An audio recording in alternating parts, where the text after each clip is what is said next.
Hello बच्चों, कैसे हैं आप लोग। मैं हेमंत खरे एक बार फिर स्वागत करता हूं आपके अपनी केटीसी क्लासेस में। और जैसा कि आपको पता है कि हम पढ़ रहे थे हिंदी साहित्य का इतिहास।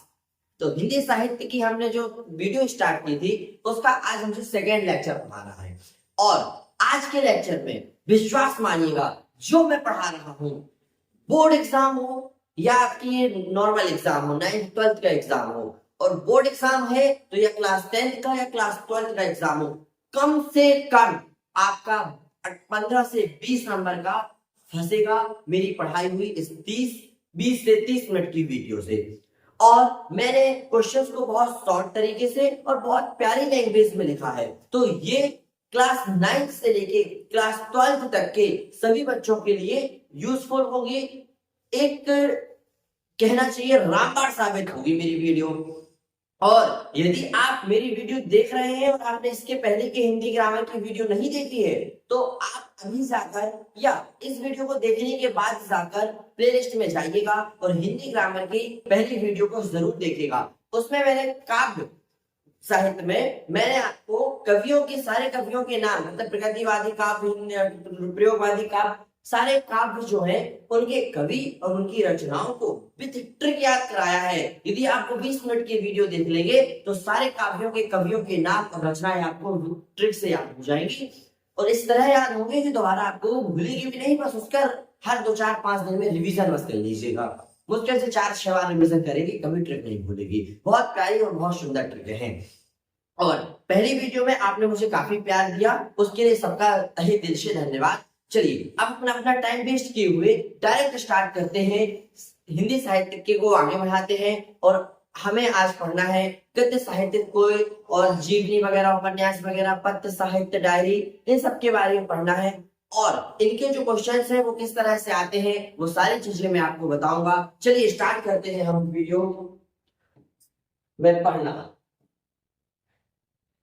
तो यहां तक मैं आपको पढ़ा चुका था, आज हमें पढ़ना है ये। क्लियर। पहला क्वेश्चन आपके सामने ये रहा कि गद्य क्या है। क्वेश्चन, गद्य किसे कहते हैं और हमारी गद्य किसे कहते हैं, तो ध्यान से सुनिएगा। गद्य हमारी एक स्वाभाविक अभिव्यक्ति होती है। गद्य हमारी एक स्वाभाविक अभिव्यक्ति होती है। गद्य के माध्यम से ही हम अपने दैनिक जीवन के सभी कार्यों को संपन्न कर पा सकते हैं या कर पाते हैं। नीचे से निजी जीवन पत्र, ठीक है, डायरिया आदि लेखन का माध्यम गद्य ही होता है। अब तो आजकल मोबाइल में व्हाट्सएप वगैरह चल गया है, तो कोई पत्र वगैरह नहीं लिखता। सुबह से गुड मॉर्निंग उसी में होती है और गुड नाइट भी आजकल उसी में हो रही है। नहीं तो पहले लोग पत्र भेजा करते थे और पत्र का इंतजार किया करते थे, लोग डायरी लिखा करते थे। उस सब के लिए किसकी जरूरत होती थी? गद्य की, गद्य साहित्य की। गद्य का प्रयोग व्याख्या, तर्क, वर्णन, कक्षा के लिए किया जाता है या होता है। गद्य में किसी कथन को सहजता, सरलता, स्पष्टता, स्पष्टता कर लेना, स्पष्टता से व्याख्या करने की क्षमता होती है। व्याकरण के नियमों का प्रयोग भी आसानी से हम ग्रहण कर सकते हैं। किसकी मदद से? गद्य से। ठीक है, फिर एक बार सुनिएगा, गद्य किसे कहते हैं? गद्य हमारी एक स्वाभाविक अभिव्यक्ति होती है। गद्य हमारी स्वाभाविक अभिव्यक्ति है। गद्य के माध्यम से ही हम अपने दैनिक जीवन के कार्यों को संपन्न कर सकते हैं। जैसे निजी पत्र, मतलब पर्सनल, है ना, क्या लिखना, लेटर लिखना, डायरी लिखना आदि लेखन का माध्यम क्या होता है? गद्य होता है। हाँ, आप ठीक समझ रहे हैं, निजी पत्र मतलब लव लेटर ही होता है। और गद्य का प्रयोग व्याख्या, तर्क, वर्णन, कक्षा के लिए होता है। गद्य में किसी कथन को सहजता, सरलता, स्पष्टता से व्याख्या करने की क्षमता होती है। व्याकरण के नियमों का प्रयोग भी गद्य के माध्यम से ही ग्रहण किया जा सकता है। अगला क्वेश्चन, ये क्वेश्चन 2020 एमपी बोर्ड में आया हुआ था। याद रखिएगा, कब आया था? 2020 में एमपी बोर्ड में आया था कि हिंदी गद्य कितने रूपों में उपलब्ध है। तो और यह 4 गद्य के, मतलब हिंदी गद्य की, गद्य साहित्य की विधाओं के नाम लिखिए। तो 10-12 विधाओं के मैं आपको नाम बता रहा हूँ, जिसमें से आप 10-12 को याद कर लीजिएगा। इजी नाम होते हैं, पेपर में जितने पूछे आप लिख देना। पहला निबंध, नाटक, एकांकी, उपन्यास। निबंध, नाटक, एकांकी, उपन्यास। 2 बार बोले जाते, इसलिए मैं पूछूंगा। निबंध, नाटक, एकांकी, उपन्यास, कहानी, जीवन, आत्मकथा, रेखा चित्र, कहानी, जीवनी, आत्मकथा, रेखा चित्र और आलोचना, डायरी, पत्र आदि। फिर सुनिएगा, निबंध, नाटक, एकांकी, उपन्यास। निबंध, नाटक, एकांकी, उपन्यास, कहानी, जीवनी, आत्मकथा, रेखा चित्र, कहानी, जीवनी, आत्मकथा, रेखा चित्र, आलोचना, डायरी और पत्र। ये क्या है? हमारे गद्य की विधाएं हैं, गद्य की विधा के नाम आते हैं, तो आप इसको लर्न कर लेना, नोट कर लीजिएगा। चलिए नेक्स्ट क्वेश्चन, निबंध किसे कहते हैं और इसके कितने रूप ये इसके कितने प्रकार होते हैं? तो याद रखिएगा 2020 यूपी बोर्ड, 2021 एमपी बोर्ड में पूछा गया इंपॉर्टेंट क्वेश्चन है। गद्य या निबंध किसे कहते हैं और ये कितने प्रकार के होते हैं? तो निबंध, आंसर में आपको लिखना है कि निबंध उस गद्य रचना को कहते हैं, निबंध उस गद्य रचना को कहते हैं जिसमें सीमित आकार के भीतर किसी विषय का वर्णन या प्रतिपादन एक विशेष निजीपन, सजीवता, आवश्यक संगति, संबद्धता के साथ किया गया हो या किया गया है। तो सुनिएगा, निबंध उस गद्य रचना को कहते हैं जिसमें सीमित आकार के भीतर, आकार क्या होना चाहिए? सीमित होना चाहिए। ऐसा नहीं कि निबंध लिखा है 20 पेज का, पढ़ने का मन ना करे, मुश्किल से 100 शब्द, 150 शब्द, मैक्सिमम 200 शब्द, ऐसा एक सीमित आकार हो, तो जिसमें सीमित आकार के भीतर किसी विषय का वर्णन या प्रतिपादन एक विशेष निजता या सजीवता अथवा या तथा आवश्यक संगति और संबद्धता के साथ किया गया है। गद्य के निबंध के प्रकार देखें तो कथात्मक, वर्णनात्मक, विचारात्मक और भावात्मक। क्या क्या? कथनात्मक, वर्णनात्मक, विचारात्मक, भावात्मक। निबंध दो प्रकार, दो निबंधकार और उनकी रचनाएं एग्जाम में पूछा जाता है। एमपी बोर्ड में यही क्वेश्चन था कि निबंध किसे कहते हैं, दो निबंधकारों के नाम उनकी रचनाएं लिखिए। प्रकार यूपी में पूछा गया था। तो दो निबंधकार रामधारी से दिनकर और एक है भगवती शरण से। क्लियर?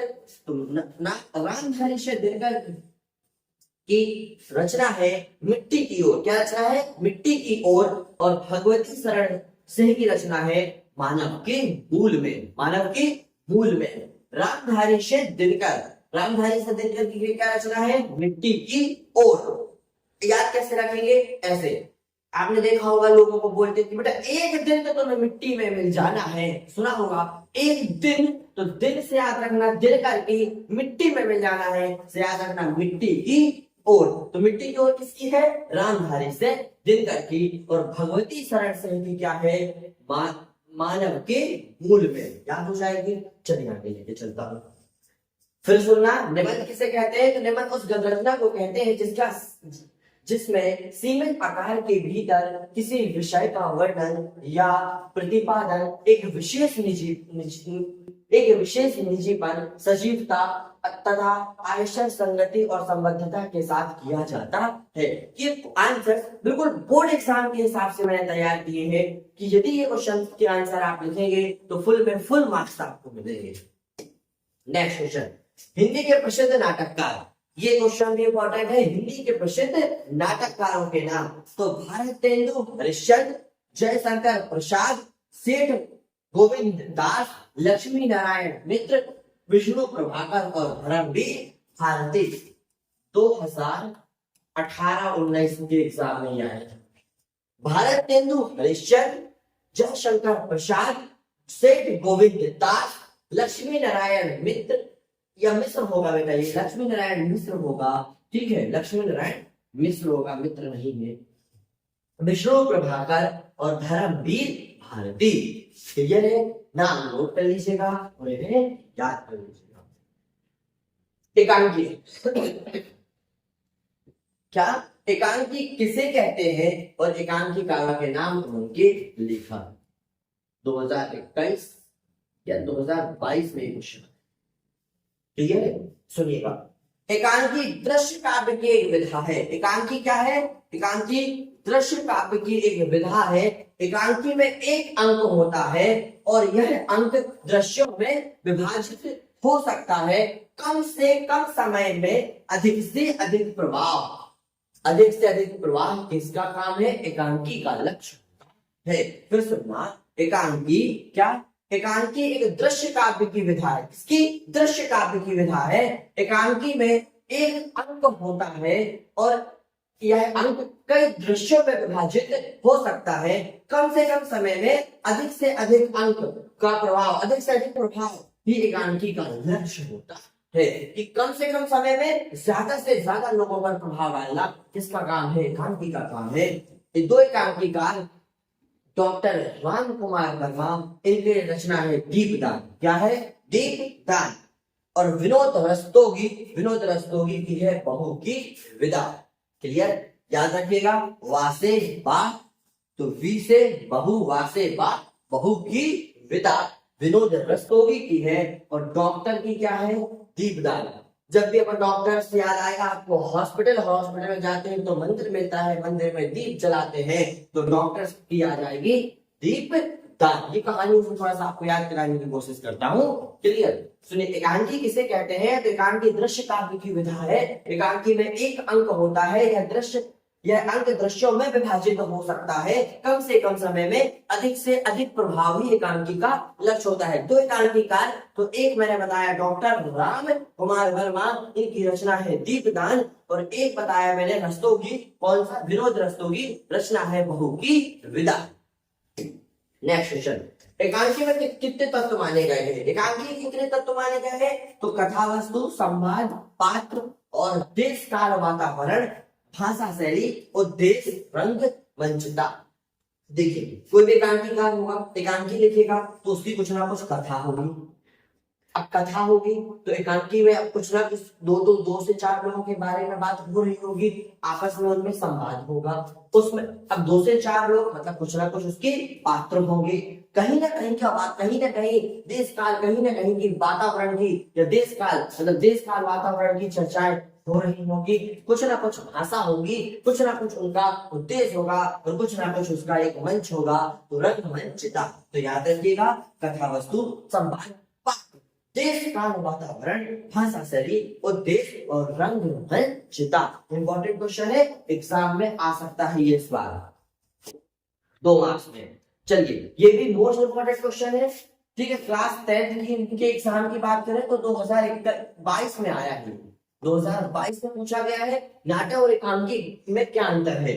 तो नाटक में अनेक अंक होते हैं। नाटक में क्या होते हैं? अनेक अंक। और एकांकी में केवल क्या होता है? एक अंक होता है। नाटक में अधिक पात्र होते हैं, एकांकी में पात्रों की संख्या कम होती है। नाटक में एक मुख्य कथा एवं अनेक अंतः कथाएं होती है, और एकांकी में एक घटना पर ही आधारित होती है। एकांकी एक घटना पर आधारित होती है। नाटक दृश्य काव्य का एक वृहद रूप है, एकांकी क्या है? दृश्य का एक लघु रूप है। नाटक का आकार बड़ा होने के कारण इसका मंचन अधिक समय में होता है, और एकांकी संक्षिप्त होने के कारण इसका अभिनय कम समय में ही हो जाता है। नाटक में या नाटक के कथानक में फैलाव और विस्तार होता है। एकांकी के कथानक में घनत्व मतलब चीजें पास पास सटी होती है, ज्यादा से कम समय में समाप्त हो जाती है। क्लियर? इंपॉर्टेंट क्वेश्चन है, नोट करिएगा और 20-30 स्टार लगाइएगा। 2024 के एग्जाम में आने के लिए मोस्ट इंपॉर्टेंट क्वेश्चन है। नाटक में अनेक अंक होते हैं, एकांकी में एक अंक होता है। नाटक में अधिक पात्र होते हैं, एकांकी में पात्रों की संख्या कम होती है। नाटक में एक मुख्य कथा और कई अंत कथाएं होती हैं। एकांकी में एकांकी एक ही कथा या घटना पर आधारित होती है। नाटक दृश्य काव्य का एक वृहद रूप है, एकांकी दृश्य काव्य का एक लघु रूप है। नाटक का आकार बड़ा होने के कारण उसका मंच अधिक समय में होता है, या अधिक समय में होता है, और एकांकी संक्षिप्त होने के कारण इसका अभिनय कम समय में समाप्त हो जाता है। नाटक के कथानक में फैलाव और विस्तार होता है, एकांकी के कथानक में घनत्व क्या होता है? घनत्व रहता है। उपन्यास किसे कहते हैं? तो उपन्यास कारों के नाम लिखिए। उपन्यास समझिए, उपन्यास कथा का वह रूप है, उपन्यास कथा का वह रूप है जिसमें जीवन का संपूर्ण चित्रण होता है, जिसमें जीवन का क्या होता है, संपूर्ण चित्रण होता है। पात्रों के जीवन की विस्तृत झांकी प्रस्तुत कर उपन्यासकार एक ओर तो मानव चरित्र को व्यक्त करता है एवं दूसरी ओर अपने समय की प्रवृत्तियों का चित्रण करते हुए हमें कुछ रोचक पर या सोचने पर विवश कर देता है।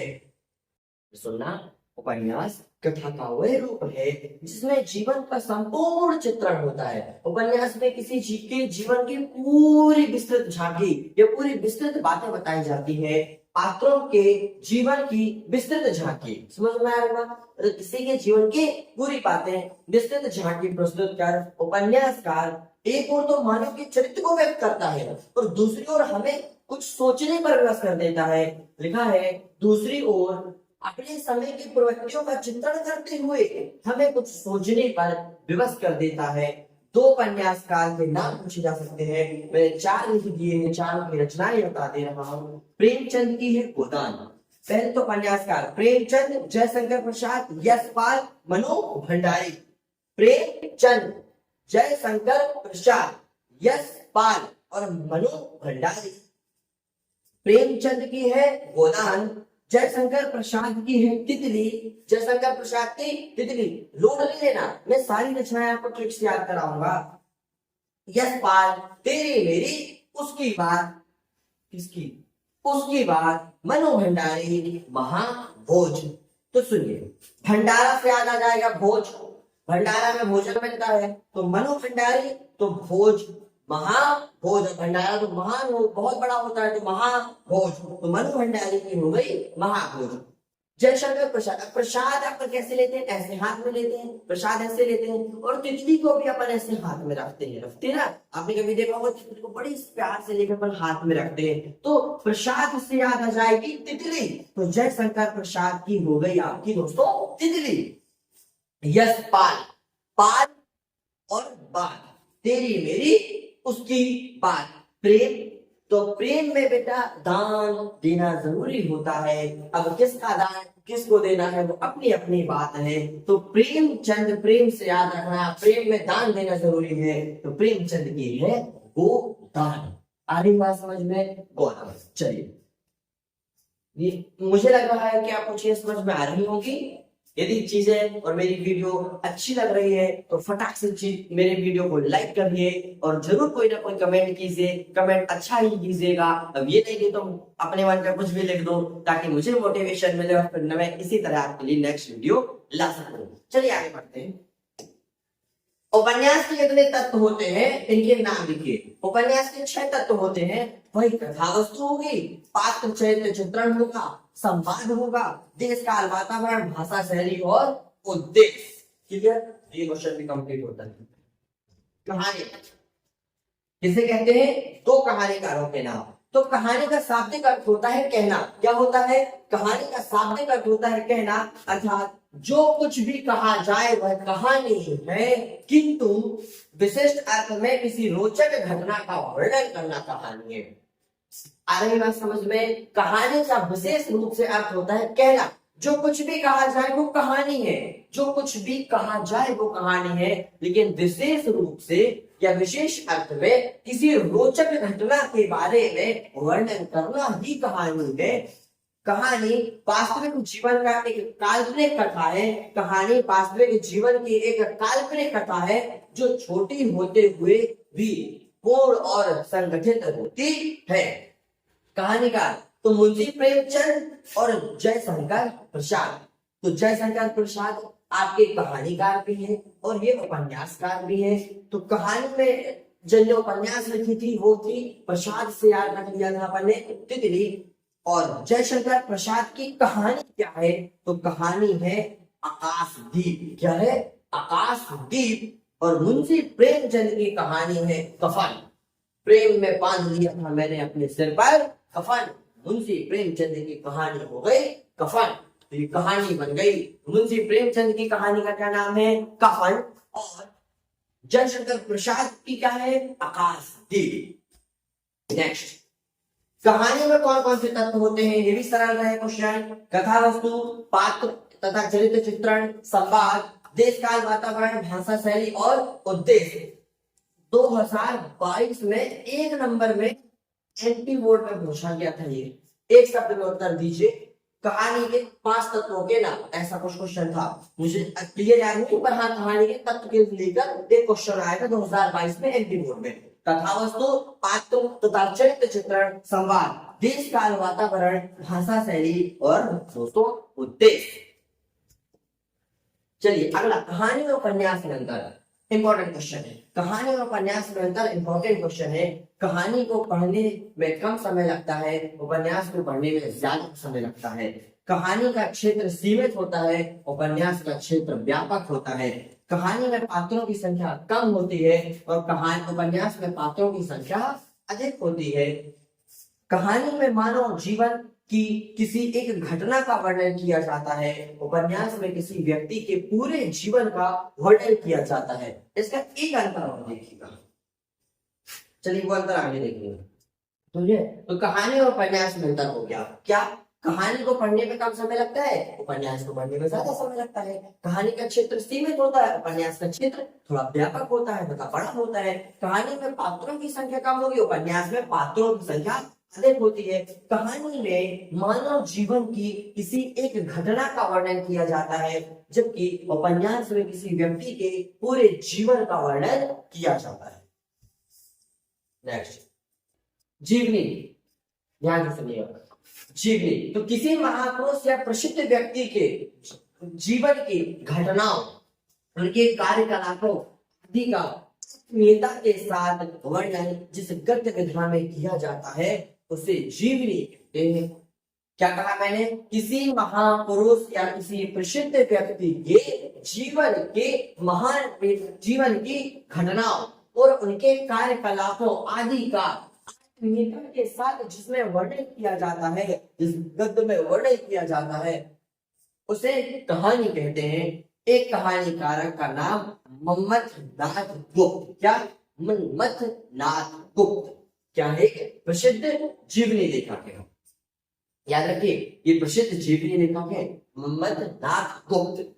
आत्मकथा पर ध्यान देते हैं तो आत्मकथा में लेखक अपने स्वयं के नाम से स्पष्ट देखिए, ध्यान से, मतलब स्वयं की क्या कथा।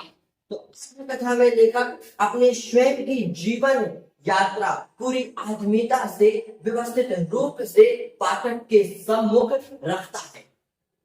समझना?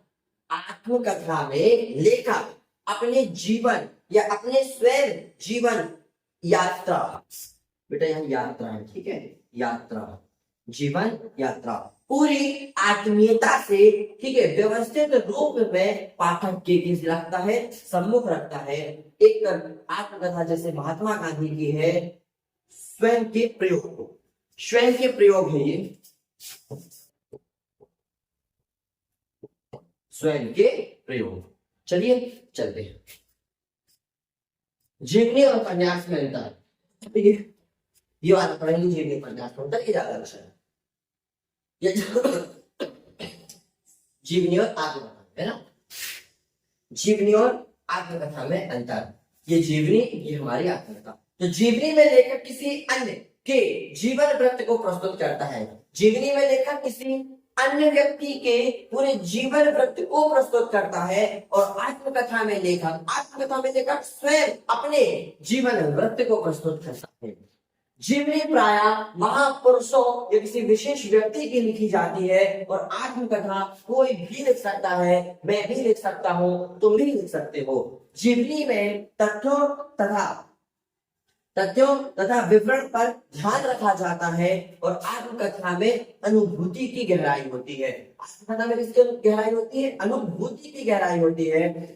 जीवनी वर्णनात्मक शैली में लिखी जाती है। इंपॉर्टेंट बात है, जीवनी किस शैली में लिखी जाती है?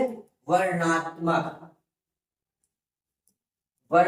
शैली में लिखी जाती है और आत्मकथा कथात्मक शैली में, आत्मकथा कथात्मक शैली में लिखी जाती है। इस चीज को विशेष तौर पर ध्यान रखिएगा कि आत्मकथा कथात्मक शैली में, कथात्मक याद रखना, कथात्मक तो फिर बचेगा वर्णात्मक। जीवनी वर्णात्मक। जीवनी में वा विसर्ग आ रहा है तो वा से याद रख लीजिएगा वर्णात्मक, और आत्मकथा में कथा आ रहा है तो कथा से याद रख लीजिएगा कथात्मक शैली में, तो आपको भूलेगा नहीं। नेक्स्ट यात्रा। तो यात्रा तो सभी करते हैं, आपने भी की होगी। तो कहता है यात्रा व्रत किसे कहते हैं? यात्रा व्रत लेखक का नाम लिखिए। 2022 एग्जाम में एमपी बोर्ड में आया हुआ क्वेश्चन, 2022 में ही यूपी बोर्ड में भी यही क्वेश्चन आया, ध्यान से सुनिएगा। यात्रा व्रत किसे कहते हैं? एक यात्रा व्रत लेखक का नाम। तो यात्रा व्रत वह विधा है, यात्रा व्रत वह विधा है जिसमें लेखक किसी विशेष स्थल की यात्रा का ऐसा सजीव वर्णन करता है कि पाठक पढ़कर ऐसा अनुभव करने लगता है, क्या करने लगे कि वह मान लो उसी स्थान पर खड़े होकर वहां के सारे दृश्य देख रहा हो। मतलब जैसे क्या है यात्रा व्रत, पहले से मैंने आपको कोई ऐसी कहानी सुनाई, ये कुछ ऐसी अपनी यात्रा के वर्णन किया कि मैं वहां गया था, मैंने ऐसा देखा कि आप खो गए, आपको लग रहा है बिल्कुल मैं भी इनके साथ गया था, मैंने भी बिल्कुल वो सारी चीजें देखी है, आपको बिल्कुल ऐसा फील होने लगे, तो वही एक यात्रा व्रत है। अब सुनिएगा, यात्रा व्रत वह विधा है जिसमें लेखक किसी विशेष स्थल की यात्रा का ऐसा सजीव वर्णन करता है जिसमें पाठक पढ़कर ही ऐसा अनुभव करने लगे जैसे वह उसी स्थान के सारे दृश्य स्वयं देख रहा है। तो एक यात्रा व्रत लेखक का नाम है राहुल सांकृत्यायन। राहुल सांकृत्यायन, क्या नाम है? राहुल सांकृत्यायन। रिपोर्टाज से आप क्या समझते हैं? रिपोर्ट लिखना, रिपोर्टाज से आप क्या समझते हैं? तो दोस्तों रिपोर्टाज एक फ्रांसीसी भाषा का शब्द है, इंपॉर्टेंट है। रिपोर्टाज किस भाषा का शब्द है? एक फ्रांसीसी भाषा का शब्द है जिसका अर्थ होता है रोचक या भावात्मक। रिपोर्टाज किसी घटना का इतना मर्मस्पर्शी चित्रण होता है जिसमें लेखक अपने विषय में इतना सक्षम हो जाता है कि पढ़ने वाले को ऐसा प्रतीत होता है कि लेखक ने इस घटना का शायद अपनी आंखों से निहारा हो। मतलब लेखक ऐसी बातें लिखेगा तो फिर लिखने के बाद आप जब उसको पढ़ेंगे तो आपको ऐसा लग रहा होगा कि लगता है जैसे लेखक ने, लिखने वाले ने बिल्कुल स्वयं वहां जाकर ये दृश्य देखे हैं, ये बातें देखी हैं, ये चीजें देखी हैं। इस तरह से लेखक वर्णन करता है, तो वही क्या है? रिपोर्टाज। वही क्या कहलाती है? रिपोर्टाज। लेखक ऐसा लिखता है कि लेखक ने उस घटना को सशक्त अपनी आंखों से निहारा हो। चलिए नेक्स्ट क्वेश्चन। पत्र साहित्य 2022 या 23 के एग्जाम में आया। पत्र साहित्य किसे कहते हैं? कि दो पत्र साहित्यकारों के नाम और उनकी एक एक कृति लिखिए। तो रचनाशील व्यक्ति के द्वारा लिखे गए वे पत्र, रचनाशील व्यक्ति के द्वारा लिखे गए वे पत्र जिसमें समग्र मानव समाज के हित की बात लिखी होती है। रचनाशील व्यक्ति के द्वारा लिखे गए वे पत्र जिसमें समग्र मानव समाज के हित की बात लिखी होती है, वे साहित्यिक दृष्टि से मूल्यवान हो जाते हैं, वे ही पत्र साहित्य की कोटि में आते हैं। यदि आपने ये आंसर लिख दिया तो ये मान के चलिए फुल ऑन फुल मार्क्स मिलेंगे। यदि 3 नंबर का क्वेश्चन आता है तो 3 मार्क्स मिलेंगे, चाहे किसी भी बोर्ड एग्जाम में आप लोग दीजिए कि रचनाशील व्यक्ति के द्वारा लिखे गए वे पत्र साहित्य जिसमें या जिनमें समग्र मानव समाज के हित की बात लिखी होती है, वे साहित्यिक दृष्टि से कैसे हो जाते हैं? मूल्यवान हो जाते हैं, वे ही पत्र साहित्य की कोटि में आते हैं या कोटि के अंतर्गत आते हैं। एक जवाहरलाल नेहरू का पत्र कि पिता का पत्र अपनी पुत्री के नाम। जवाहरलाल नेहरू का की एक पुत्री थी, उन्होंने उसके लिए पत्र लिखा था, तो वही एक जवाहरलाल नेहरू का एक कृति है। कौन सी? पिता का पुत्र अपनी पुत्री के नाम। उनका एक पत्र साहित्य का नाम है पिता का पत्र अपनी पुत्री के नाम। चलिए, महावीर प्रसाद द्विवेदी पत्रावली। महावीर प्रसाद द्विवेदी की क्या है? पत्रावली। चलिए अब तो ये इस तरह से आज हमारा ये इंपॉर्टेंट क्वेश्चंस की एक सीरीज खत्म होती है। नेक्स्ट वीडियो में मैं आपको छंद या फिर रस स्टार्ट करूंगा और उन्हें भी बहुत प्यारी प्यारी ट्रिक्स से आपको याद कराने की, समझाने की पूरी कोशिश करूंगा। यदि आपको मेरी ये वीडियो पसंद आई है और आप चाहते हैं कि मैं इसी तरह की और वीडियो लाता रहूं, तो आप चैनल को, यदि आपने अभी तक सब्सक्राइब नहीं किया है तो सबसे पहले चैनल को सब्सक्राइब कर लीजिए। वीडियो पसंद आई है तो वीडियो को लाइक कर लीजिए। अपने फ्रेंडों, अपने मित्रों, अपने दोस्तों के साथ अपनी मित्र मंडली में मेरी वीडियो को शेयर कीजिए, ताकि मुझे मोटिवेशन मिले और मैं इसी तरह की शानदार शानदार वीडियो आपको लाता रहूं। तो चलिए, और हाँ, एक बात, यदि आपने मेरी वीडियो इसके पहले वाली नहीं देखी तो प्लेलिस्ट में जाइए और वहां जाकर सबसे पहले हिंदी ग्रामर की एक वीडियो और देख लीजिए। मिलते हैं नेक्स्ट वीडियो में, तब तक के लिए राधे राधे।